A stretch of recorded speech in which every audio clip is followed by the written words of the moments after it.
22 જાન્યુઆરી 2024ના રોજ અયોધ્યામાં રામલલ્લા બિરાજમાન થવાના છે। ત્યારે અમદાવાદના શાહપુર ખાતે બીએસપીએ સ્વામિનારાયણ મંદિરમાં રામ જન્મભૂમિ ક્ષેત્રના આગેવાનો તેમજ સંસ્થાના વરિષ્ઠ સંતોની ઉપસ્થિતિમાં રામ મંદિરના અક્ષત કુંભના વધામણાનો કાર્યક્રમ રાખવામાં આવ્યો હતો, જેમાં હજારો હરિભક્તો ઉલ્લાસભેર જોડાયા હતા। સ્વામિનારાયણ અક્ષર પુરુષોત્તમ મંદિરની અંદર ભગવાન શ્રી રામ પધાર્યા। અયોધ્યાથી પૂજિત થયેલા અક્ષત આખા ભારતભરની અંદર અત્યારે આવી રહ્યા છે।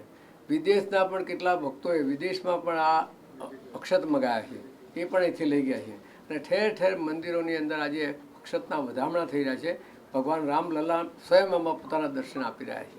22મી જાન્યુઆરીએ ભગવાન શ્રી રામલલ્લાની પ્રાણ પ્રતિષ્ઠા વેદોક્ત વિધિપૂર્વક સંપન્ન થશે, તો એનો ઉત્સાહ, એનો ઉમંગ એ આજે વિશેષ છલકાયો, કારણ કે એ ભગવાન શ્રી રામની જન્મભૂમિમાંથી અક્ષત કુંભ અહીંયા બીએપીએસ સ્વામિનારાયણ મંદિર શાહીબાગમાં લઈને વિશ્વ હિન્દુ પરિષદના અને ધર્મ જાગરણ વિભાગના સૂત્રધારો અહીં લઈને આવ્યા।